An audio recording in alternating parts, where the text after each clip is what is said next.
This episode is dedicated to my brother Blaik Nutting, who passed recently. He was a good father, friend, and brother. To anyone grieving his passing, maybe this episode can help you process emotionally.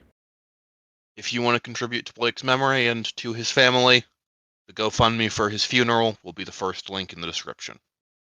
Anything you can give is appreciated. Waiting for Seconds is a podcast that talks about subjects of self-harm, suicide, eating disorders, and other personal subjects.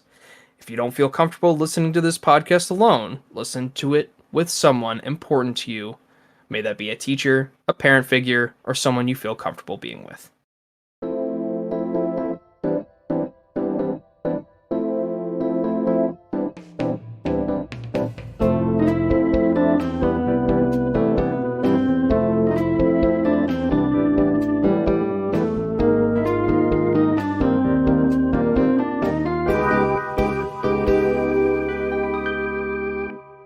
This is Waiting for Seconds, the interview podcast where we meet people and ask them who they are and why they are. I'm Malcolm Outkelt and I'm here with Shannon Miller. Today we'll be talking with Nadia Diaz. Go ahead and introduce yourself, Nadia. I am Nadia Diaz. I'm currently wrapping up studies to become a visual effects artist for my bachelor's. I'm also a freelance artist, which I did the album art for this podcast, which was fun. Other than that, I reside in the Bay Area, but I'm originally from Seattle, Washington. Hell yeah. I met Nadia when I was probably like 12, 13. And it was before high school. There's like this little get-together thing that the Adventists do in their state, their local conference, and I was hanging out with one of our friends, Parker, and through Parker, I met Nadia and just kind of got to know her a little bit more, and then I didn't realize that we were so close in age, and so when I got to the academy, she was kind of there to help me with like kind of finding my ground, because I mean, new home, new kind of area, new school, so it was nice to hang out and like have a friend who was there. The other thing that she has done for like me, of course, the podcast, cover art, she's done that, and then she also designed one of my D&D characters for my brother's campaign. And it's kind of fun, and I'm really excited that you're here to like talk about who you are, what you've done, and I guess we'll just kind of get straight into it. What are your hobbies that like kind of shaped who you've become? I would say one of my hobbies kind of started out with like sketching and drawing, and I mean now I'm in art school, so that's kind of how it spiraled into a career, I guess, and just a passion of mine. And I think having art kind of it gave me like a lifeline to different things, especially throughout life when I encountered different struggles or I just was going through the motions or depression, and art was something I could always fall back on, whether it was designing like characters or imagining these invisible illnesses as like monsters, or like just designing something that just brought me happiness. It was definitely a lifeline. I'm so happy you talk about your art. Like it is who you are, and I want to ask, has it like helped you with stress management in any way? Just like you just start drawing? In some ways, yes. In some ways, no. Being a freelance artist and also like a full-time student, I feel like it's helped me not manage my stress well, because I never say no to projects, and I'm like, yeah, just give me more stuff to work on. But in other ways, like when I feel out of touch with reality, or just like I feel like I'm gonna break down any minute, I quickly just pull out some watercolors and I just start painting landscapes, because it's like something that brings me joy, even for those like 10-20 minutes. That's really cool. Yeah, creativity is one of those things that, I mean, I just appreciate through whatever. It could be playing a sandbox game or um, doing D&D or whatever, and that's awesome that you kind of used it to shape who you are. I think it's good to have hobbies for anyone. Hmm. Yeah, and especially like you talked, um, it's your career, it's your whole life, and honestly, not a lot of people can say that their hobbies are usually like a side job or something that they do in their spare time. So it's really nice to see somebody who's taken their hobby to make a career out of it.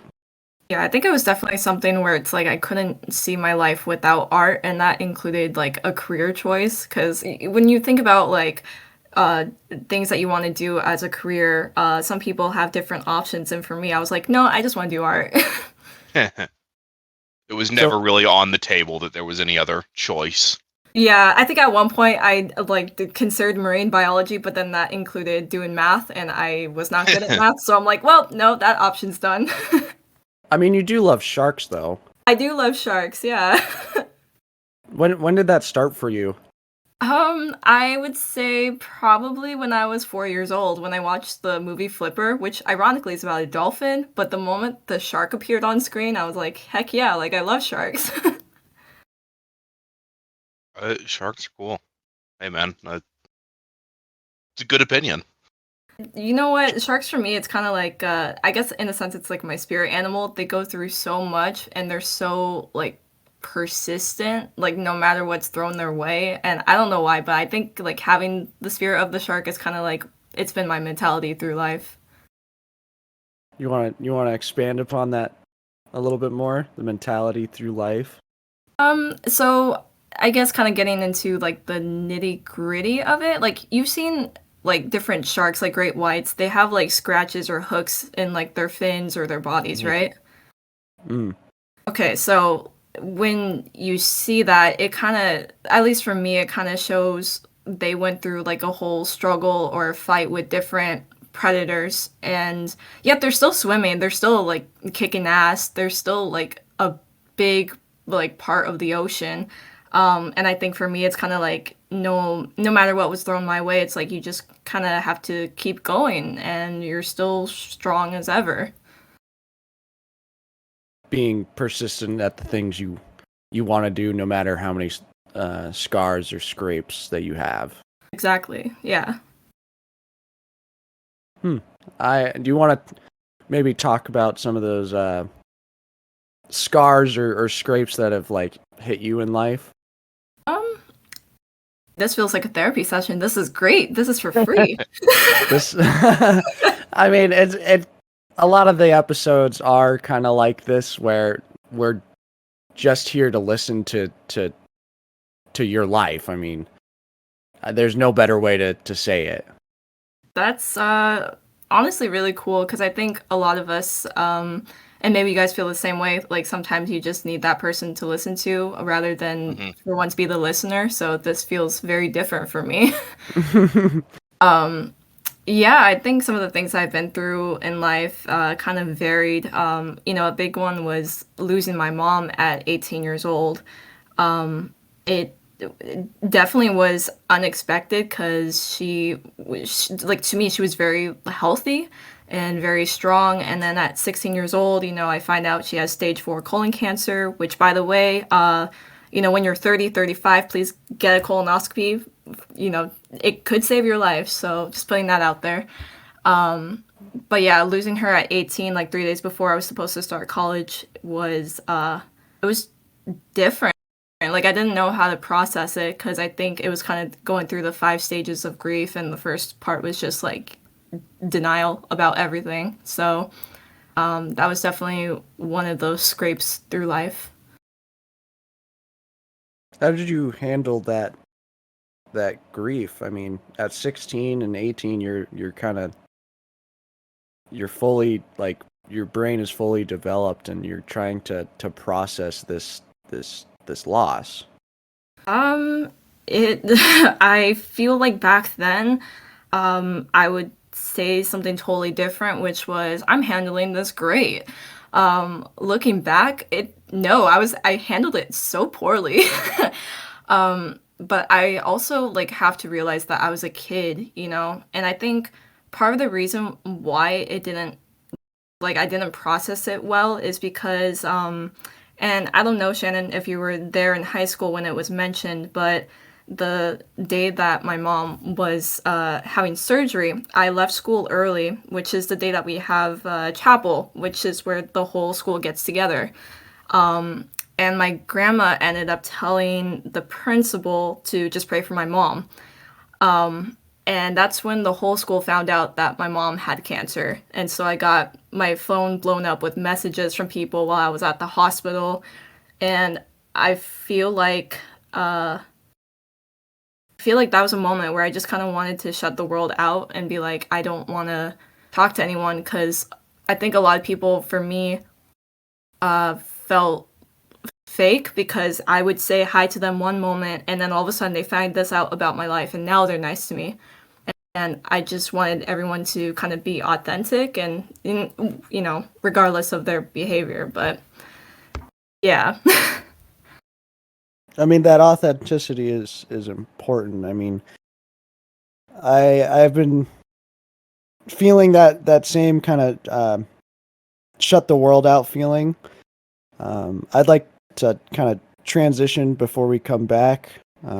We lost a very good friend of mine on Tuesday, and so to hear you talking about this makes it a little bit more real, and to hear about your struggle and grief. It's kind of it's gonna help me, I know, through the rest of this podcast, through the rest of the couple of months, to like handle it or deal with it.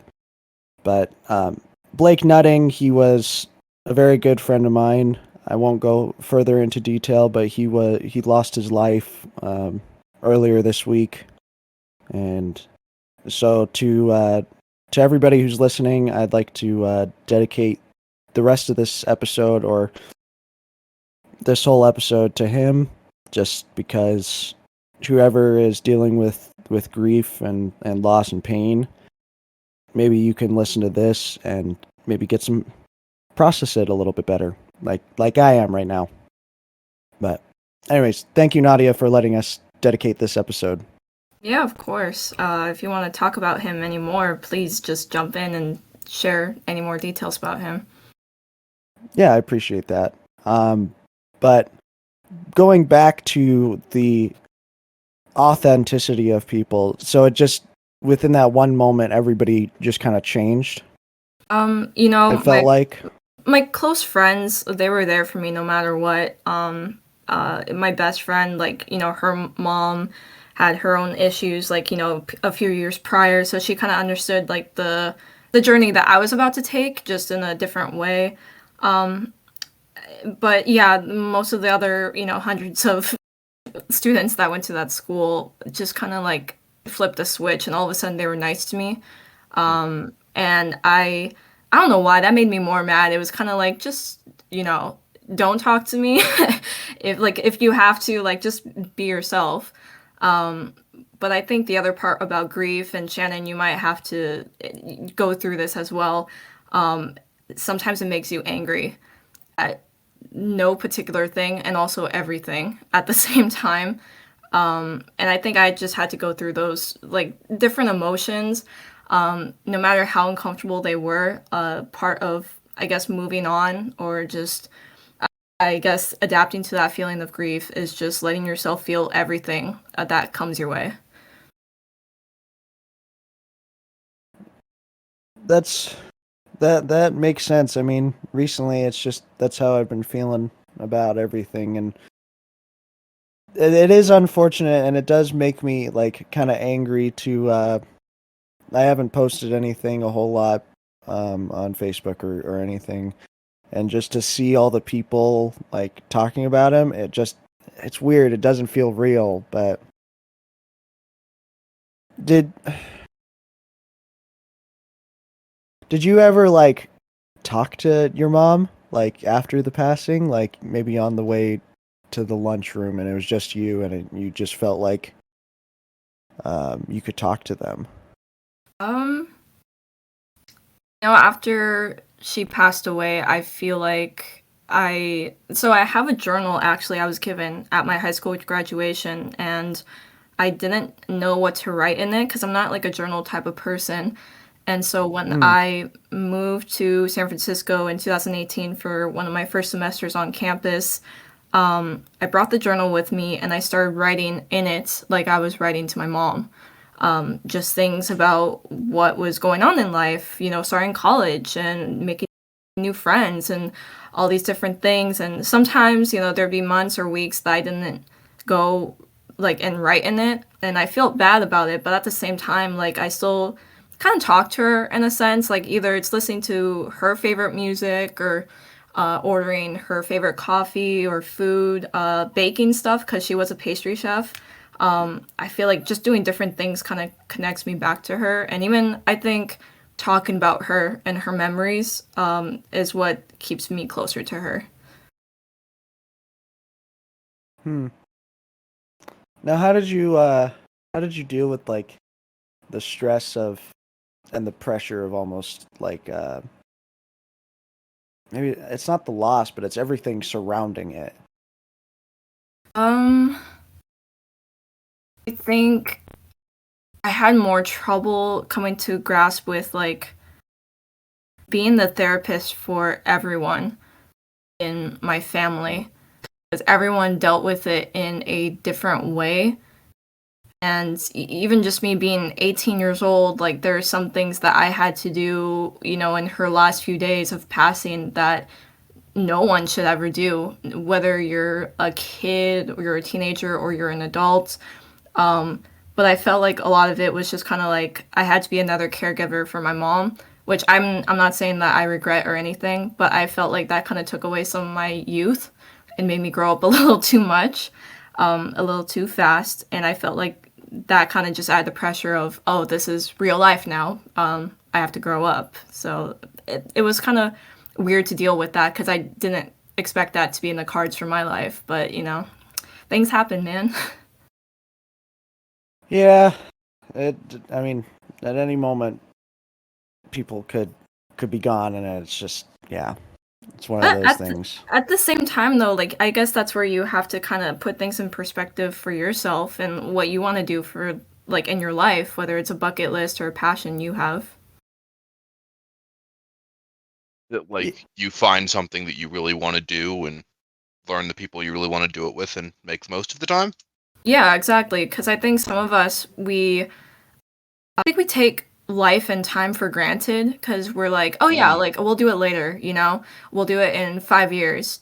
But then like 5 years pass and we didn't do what we said that we would. And I think after we see, our loved ones pass, at least for me, it kind of put things into perspective of like, oh shit, like now, like I really want to do this, and I guess I better do it now because tomorrow's never like granted. Yeah, you're not trying to prepare for the future. You're staying in the present by doing the things that you planned on. Yeah. You two have bucket list items that you want to do? I do now. I got it's so silly, but before his passing, we talked. Everybody knows that I do like Muay Thai, which is like a boxing MMA kind of style. Do? One of the yeah, I've been doing that for like 2-ish years now, and I've been wanting to go and fight. And Blake, he was like my mentor, my trainer. He was like everything for Muay Thai, and like he was a family. But I told him after our fight, I'm gonna have jalapeno cheddar Cheetos and a beer. That is Okay. all. That's all that's all I wanted to do after I fought, because I mean, you eat well and do all that, and that's kind of on my bucket list right now.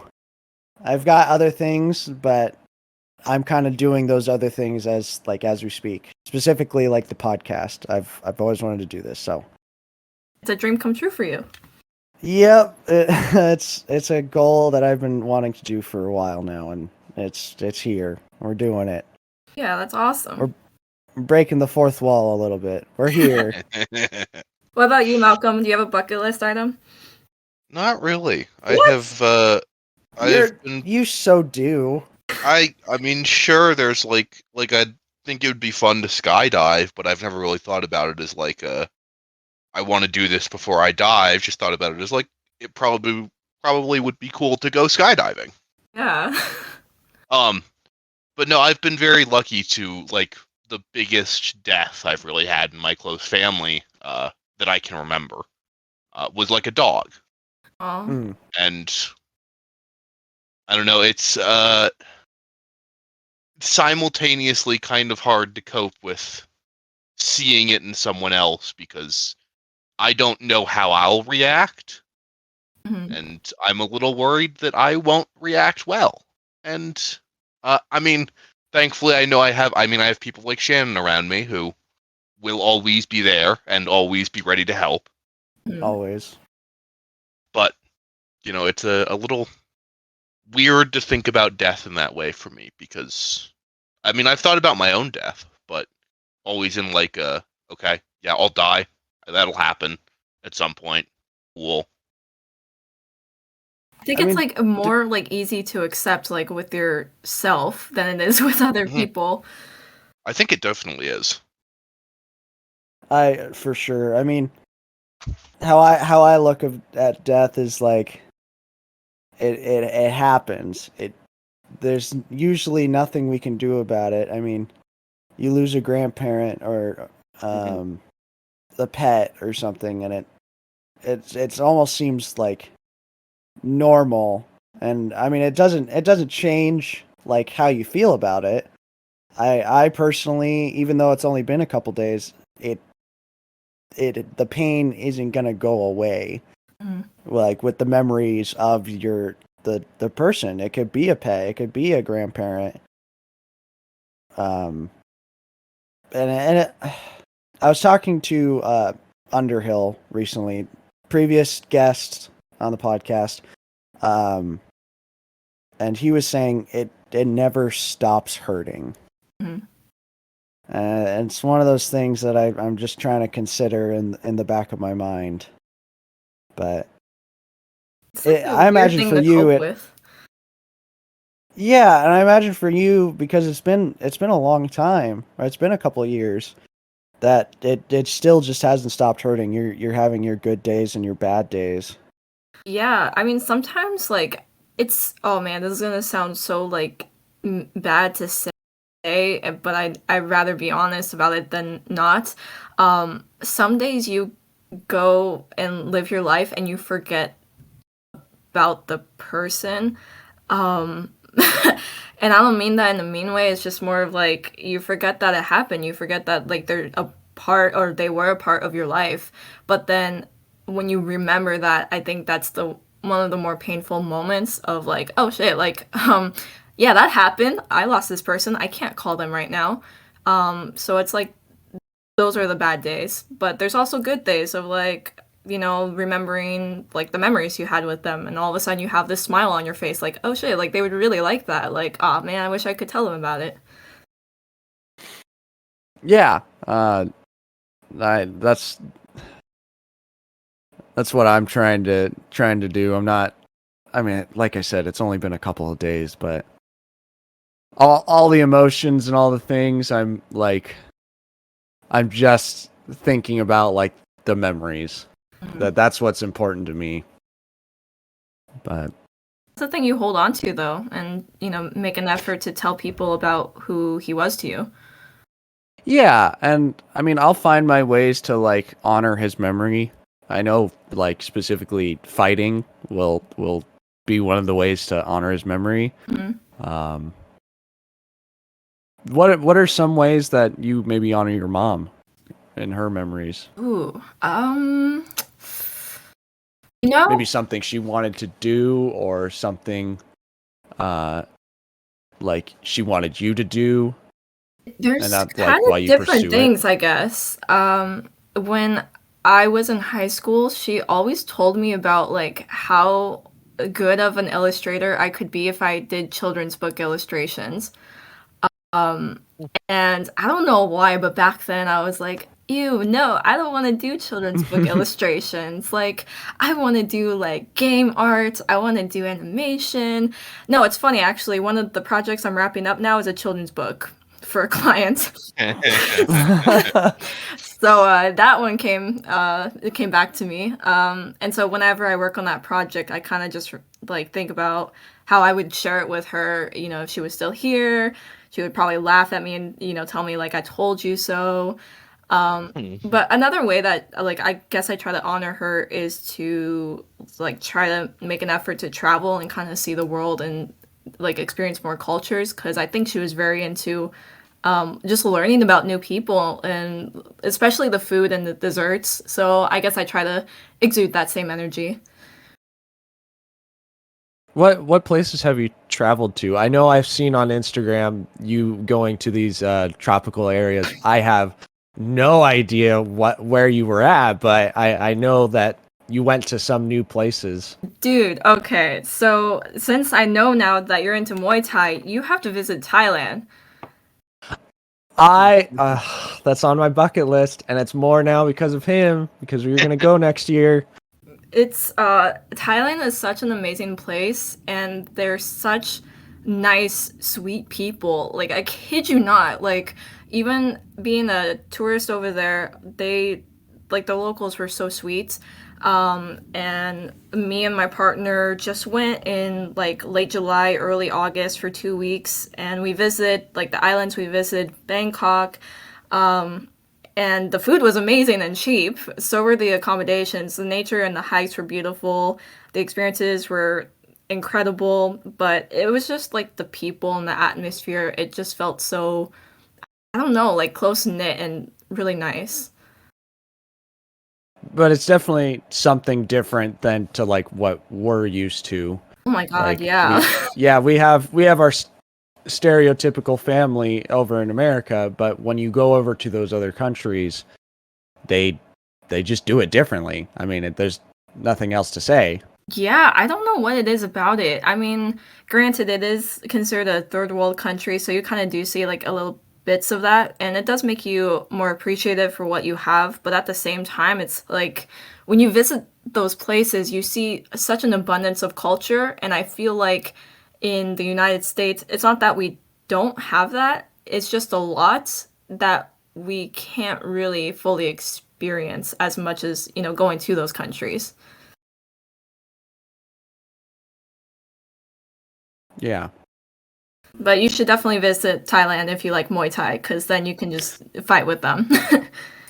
Well, and the different thing about like Thailand is that's their life. Like most kids get kicked out of their home at like 3 or 4 to go to these camps or new homes where they train to to fight. They train to live. It's completely different than over here, and I'd love to go and experience that. Do you go into any other places? Have you been? We are thinking about traveling to possibly Costa Rica this summer, so that'd be nice. Ooh. We're also thinking about going to Europe in December because I haven't been. So there's a lot of places on my list of things I want to see. Mainly for like the art, architecture, and food. Gotcha. Right. Yeah, so but in terms of countries, it's been, Mexico or Thailand, so or Canada. I guess Canada's a different country. That's true. Sometimes it's like Um, so close, I'm like, no, Canada's part of the United States. No, it's not. it's really not good, especially hearing from like our friends, Malcolm and I's friends. We've got a couple people who live in Canada, and they're like, "Yeah, it's nothing like America." It's But better healthcare. so you now go over to these countries to art for art, architecture, and food. But you also do it to kind of honor your mom a little bit because she probably also wanted to explore the world. Yeah, she always told me, especially when she got sick, um, she told me just to like live life and travel because I think my mentality at that time, and I think this is the one thing I still try to not feel guilty about. The person she knew back then is not the person I am now, and I think that's still what I'm trying to cope with the most is because back then my life was pretty much like school, like getting to college, like very focused and very tunneled vision on like one thing. And she was always like, just let loose, have fun with life, like travel, see the world, please. Yeah, and now that you've done it, you're like you see the value in it and all the nifty things about just going out and seeing the world, even if it's like to another state. Oh, for sure. It like I think it gives you more perspective of like people's upbringings as well cuz I think the one thing that I wish people did more of is so when people sometimes go and take vacations, they stick to maybe one area that they know. Um and it might be a more Americanized version of a country. And that's fine, like if you're used to that or you want to do that. But at the same time, you're losing so much on learning about these people, about the cultures, about some of your friends and their upbringings. And so I feel like it's crucial to kind of get to know the locals and see like what their life is like because it gives you more empathy as a person. I love that. I mean that's why we do what we do like for the podcast is to understand people's upbringings and what challenges they've faced. Mhm. Yeah, all the questions you sent Um, over, I was like, these are amazing. These are the best questions I've ever seen. I appreciate it. I tend to think that these questions are pretty basic. Like they're what is the space study of like signs, zodiac signs? Oh my gosh, I only know like two of them, and that's like my best friend and my sign. But other than that, I don't know much about them. Horthology? Hornology? No, that's birds. Well, I'll fix it How would you later. know about birds, though? I Anyways, I feel like I'm a blue jay at heart. That's as much as I know. Oh, there we go. That's what really matters. what kind of bird are you, Malcolm? An ostrich. I truly can see that. On emu. Yeah, no, probably more like an emu, because emus are dicks. Or like a rhea. They can't kick. They don't kick. There's birds that I can kick. kick. I mean, you can kick. There are birds that kick. I think I'm probably like a parrot. Yeah, that follows.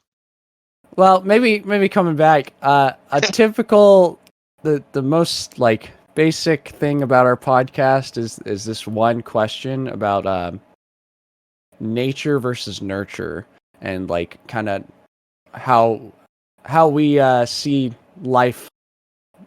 Maybe Malcolm, you're gonna have to ask the question because every time you do it, it's way better. All right, You're you're asking the question. I'm asking the question. Yep. Largely, a lot of people in life have two general philosophies. A lot of people believe that we are more founded by our nature, which is to say, we are who we are from when we're born, and almost destined to become the people we are. And some would argue that we are more founded by our nurture. And as we've discovered on many episodes, a lot of people would argue that it's somewhere in between or some combination of the both. Mm-hmm.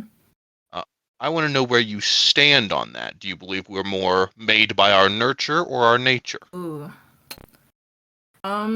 It's interesting. I just had a class last semester and it talked about it was like a sociology class and it talked about how a kid, if he's around certain behaviors, either of his parents or peers, most likely he'll be brought up kind of exuding that same behavior. Um, but at the same time, like I feel like if you have like maybe bits of different behaviors from other people outside of what you're used to, like immediate family, I think that kind of shapes you into also who you are. I think I would still have to go with like a lot of who you are is by what you were surrounded by.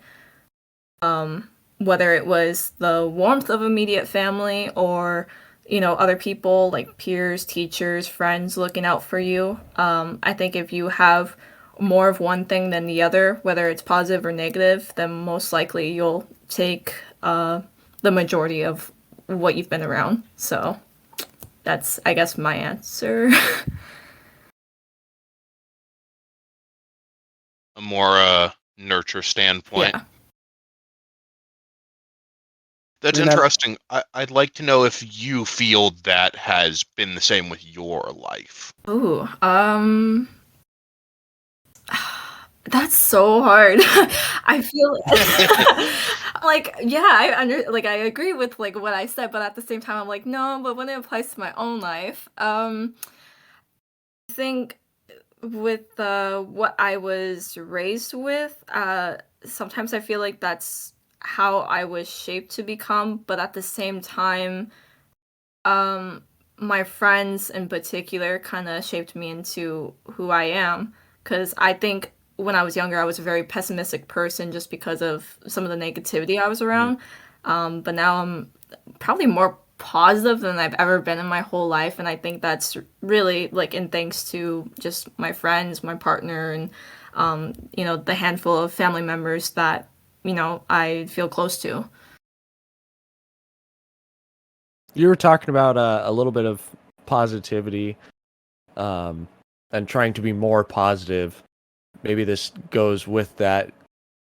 A lot of people on this podcast talk about they're also in this kind of gray area of being positive or negative. More like optimist or pessimist. They find themselves somewhere in the middle, and you might feel the same way, but do you tend to be more an optimist or like a pessimist, or you're just still somewhere in the middle? Well, I don't know if you remember much about my attitude back in high school, but I felt like back in high school I was more of a pessimist, just with everything going on. Like no matter like the positive thing someone would say to me, I'm like, oh nope, like let's flip this back into like a negative thing. But now I feel like I'm more of an optimist than I am anything else, just because of I don't know, just I guess finding my peace and comfort finally. And like I do have my bad days, but I think overall, like I just try to find like the good and the positive in everything that I can.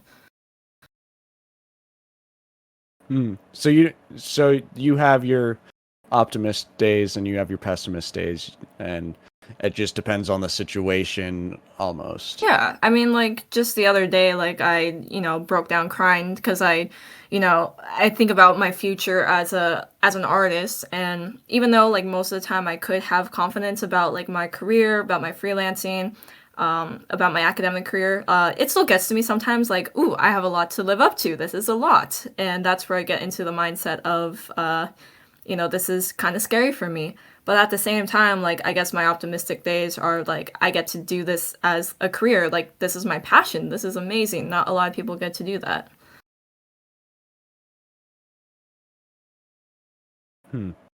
I like that a lot. It's y- on your pessimistic days, it's more about trying to live up to something than it is just like being in the moment. Like when you're thinking about what you're doing, it's you are positive, but when you try and think about the future, it's sometimes hard to be positive because all these certain situations can happen. Yeah. I like that. Yeah, I guess I never Is it really good? thought of it that way, but now that you put it into words, yeah, I guess all of my pessimistic days have to just like it goes back to how I think about how I will be in the future, and I think just that scary thought alone makes me a little bit pessimistic. Hmm.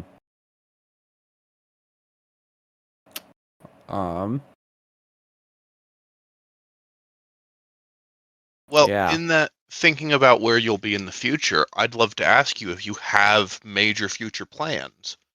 Uh, Obviously, I presume you're planning on graduating, and then what? Shoot, there's a lot that I want to do in the future.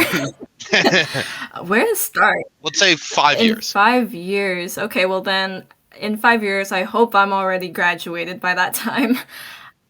We can hope. We can hope. Yeah, just like imagine like the semester being drawn out by 5 years. That'd be terrible. Oh, gosh, right? I hope that I'm like a lead artist or like a art director at this company. Hell But I yeah. also hope that I'm a mother in 5 years because I think that'd be really cool. So yeah, like a thriving art career and starting a family. Good way to say it. Yeah. Which is weird because I never Just thought I some, would have like a feeling of like wanting to have like my own family, but you know, things change when you meet the right person, I guess. Yeah. Yeah. Speaking of family, for at least for me, there a lot of the time I am not super close with my blood relatives, either like my mom's side of the family or my dad's side of the family. I usually I have people that I pick and choose to be like my family. They're mine. I would die for them, but they're not exactly like blood. They're not blood relatives. But I want to ask you the same question. How do you determine like your family? Are you the similar situation where you choose the people who you live and die for? You know, I think you and I could Ma- probably be on the same wavelength with this, especially with Underhill. You know, I don't tell a lot of people this, but I actually have a biological older brother. But I haven't seen him since I was 9, and we haven't talked since I was, I want to say 15 years old. But to me, throughout my whole life, I always had this like void of like I miss my older brother, or I have a lot to live up to maybe get him to notice me. And so I think it was like my sophomore year of high school. That's when Underhill came into the picture, and I thought at first like he was this like scary dude, history teacher. He was menacing. But then over the next few months, we got really close, especially when the news of my mom came out, and now like I consider him like my older brother, and I don't consider my biological brother as family to me anymore. Which I know a lot of people can relate to, or some are kind of like, what? Like, how dare you? But I think we determine who family is by how much we're worth to them. Because even to our own blood related family, we might not be worth a lot. And as much as that's sad, there are other people, like best friends, that would die for us just like we would die for them. I The kind of people want to that go ahead, go. Shin. No, you go ahead. I was gonna say it's the people that really care about you that matter. Yeah, like They're they want to see you like, let's see how to phrase this. So maybe you're doing something that you're really proud of, and maybe you want your family to see, but they're not paying attention, or they aren't supportive of like what you do. But then there's other people that 100% like they're in your corner from day one.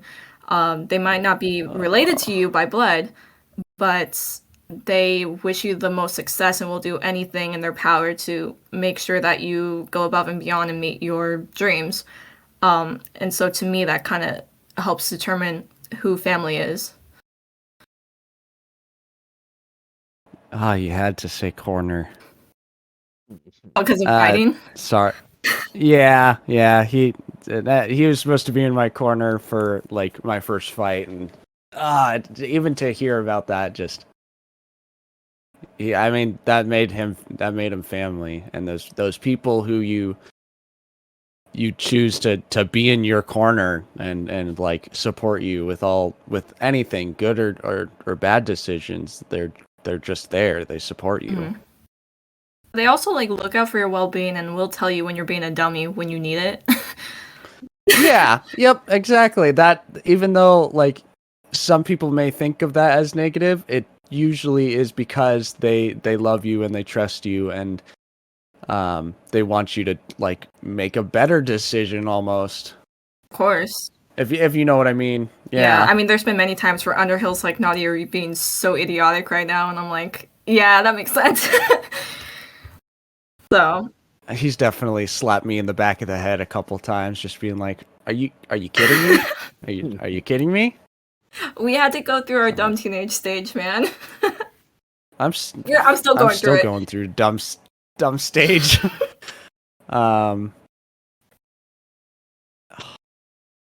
Now, I mean, growing up in like a church environment, like I know I've developed my own Christian mentality of I haven't gone to church in probably since I graduated. I still believe, I still talk to God a lot, Mhm. but I don't go to any church or anything for. I guess what I'm trying to say is, you were religious, and I imagine you still are. Has anything changed? Are you maybe less religious than like when you first were starting growing up, or? It's funny because in some ways I think I'm more religious than I was in school. So back in July, I actually converted to Islam, so I'm a Muslim now. And I was raised Seventh Day Adventist, and went to the private schools, but I felt like a lot of what I needed out of the religion or what I researched just didn't align with what I personally believed. And, I went through my own personal struggles with religion and being, I guess I felt inferior to those that I guess were, quote unquote, better Christian, that had more weight to their reputation than me, because I guess I kind of was considered a rebel in the church/school. But even when I felt like my outlook on religion wavered, I always believed in God. Like I never stopped believing in God because I always felt like He was uh, a prominent power in my life that I always knew would Mm. be solid to go back to, no matter like where like spirituality took me. I'm I was I'm not I'm a little shocked because not a lot of people like convert to like Islam, or that's awesome. I mean, it's important to see yourself grow in whatever, and for you to find some religion that is what you needed. I mean, that's awesome. I think, I mean, just the journey to get there was not easy. And there's different family members that I told them, I was like, I plan on converting, and they're just like, oh, that seems like a really easy journey for you. And I'm like, okay, well, that's far from it, but okay. um, okay, like whatever you want to think, sure. But I do remember, like, back when I was 14 years old and getting baptized in the church, like people always described it as like a indescribable feeling of, wow, I feel renewed, and I feel like I'm invincible, and yeah, I'm filled with the Holy Spirit. And I remember being at 14 years old when, my head, like, got dunked in the water. I'm like, wow, I feel no difference. Like, what is wrong with me? And I just remember then, like, I made a mistake, and I never felt like I belonged in the religion. And Mm. so when I decided to convert to Islam and I did the Shahada, I started crying, and it was very intimate. There was only like 4 or 5 people in the room, including myself, versus hundreds of people. And I don't know why, but for the first time ever, I felt like it was my choice, and I think that was important to me. Yeah, and I imagine, yeah, that the change in like in religion is definitely not an easy battle. I mean, for some people it can be simple, but for others it's your morality. I mean, it's what you live by, and to struggle with not only the court of your opinion, but the court of public opinion. And I can't imagine it was easy at all. I think that was one of the hardest things that I didn't know how to navigate for like a few years. It was well, I guess Shannon, like when you go to school, you have a routine of like you pray, we pray in the Every class. single Yeah, class. we have chapel, we have church, and we have these theology classes. And so at what point are you like, do you believe because you're being taught this, or do you actually believe because you yourself in your core actually believe in that? And I think that was the part where I had to really kind of dive deep and let myself research and pray through. And that's totally fair. I mean, for me, at least in at the academy, I felt like I was taught that I did have a choice, but that was maybe like what you took out of the teaching. Like to whoever. I personally felt like I could just say screw this eventually. And eventually it became like a monotonous everyday thing, and I didn't really love that. But I mean, like, religion is one of those things, or I hate calling it religion just because I hate the overarching like institution. Yeah. If you know what I mean. It doesn't feel grounded in anything besides like me. That's the only thing I can rely on is how I view it. And so it was those everyday like Bible discussions. It slowly started making me a little upset that like I guess I am agreeing with you. You didn't have a choice. You didn't feel like you had a choice. I remember this one class. I was a sophomore.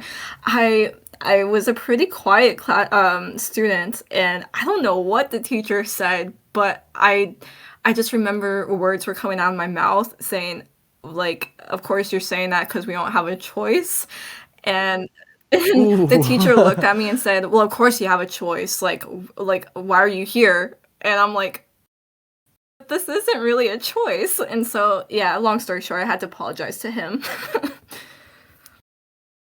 But I think there were some things I felt like we did have a choice, and other things, maybe it was just like our answers or our interpretations didn't fit what they were looking for. And I felt like that alone kind of lessened my desire to be part of that. Part of the institution. Yeah. Plus, I agree I with think you. a lot Like, I think it is an individual journey. Your journey with spirituality is, different than mine, and same with Malcolm, same with everyone else. Like, whether you're devout or an atheist or a Buddhist, like, it doesn't matter.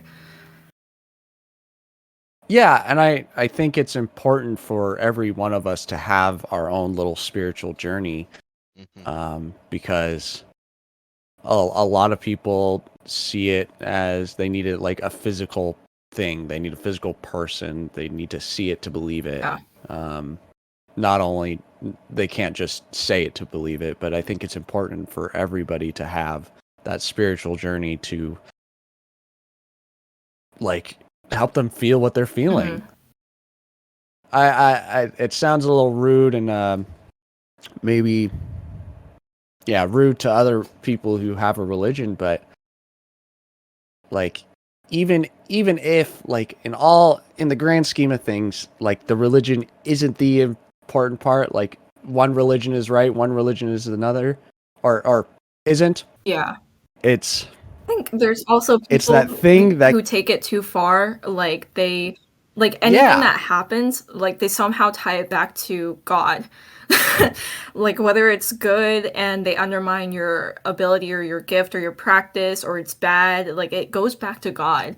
And as like, and I 50-50 like agree with that. Like, oh yeah, like I have a gift of art and I would like to say that that comes from God.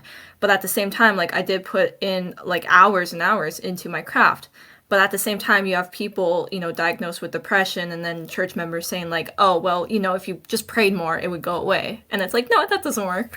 It It's kind of a slap in the really face. is, yeah. Plus, God made I doctors to mean, help with mental illness. I think some part of it is like we can give praise to God for opening those doors and giving us that maybe it's not the ability, it's just the pathway. I mean, that's how I believe it. I mean, I don't think God put fighting in front of me to be like, here you go.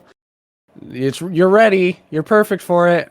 I don't think so. I think it was that door, the opening that I saw, like, all right, I'm getting too big. I need to go do some exercise, and eventually you get to a point where it's like, yeah, this is something I love. This is something I love doing, and it's now a hobby. It's still you, and it's not something they've like God has just given you. Yeah. Almost there's a journey. Maybe I'm talking out of my butt. I don't think so. Malcolm, what's your I think religious it's standpoint? I am agnostic, Ooh. which is why I can't really contribute to this conversation because I don't believe in God. But I mean, you still have your own spiritual journey. I yeah, mean, it, that's maybe true. not with a God Like you said, or everybody ultimately does. yeah. Wait, I'm interested. It's impossible Did you to. always have that like perspective, or did something like switch it, or? I've gone through a couple of different beliefs. I used to consider myself spiritual, is what I would say it is. Like I believed that there was something more. Maybe that's reincarnation. Maybe that's a idea that there is a higher being. But as of recently, I have consistently I consider myself agnostic, being that I don't believe there's a God. I don't particularly believe there isn't a God, though. Interesting. It's not really important to me that there is. Whatever floats your boat. I always found it interesting when like you get two sides of the spectrum. Like you have someone that's like, how can you not Mhm. believe in God? And then someone's like, how can you believe that there is someone? And I don't know, I always found that fascinating. Yeah, I think it's really cool to hear that you went through that. Like, I'm not allowed to believe what I want to. I am choosing to believe this because it's what fits. Hmm. I think that's a very impressive choice to make. Yeah. One that I don't think really everybody could. Takes time. And I feel like in a sense it Yeah. kind of takes courage. At the same time, it's kind of funny because the Islam religion and Seventh-day Adventists are kind of like very closely aligned. Like I remember I figured. well, like with the whole like no eating pork, no Mm. drinking alcohol, that kind of thing. I know to a lot of people they're just like, what? Like, how can you not do this? And it's just so outlandish to them. But to Muslims and Seventh Day Adventists, it's like very closely aligned, and even the stories in the Bible, like they're very similar. But then there's like Mhm. some details that are missing from the Bible that were in the Quran or vice versa. So it's very interesting to me. A lot of beliefs have similar stories. A lot of beliefs have a great flood, for Hmm. example, uh, which leads a lot of people to believe that it's not a myth. There just was actually a great flood. Yeah.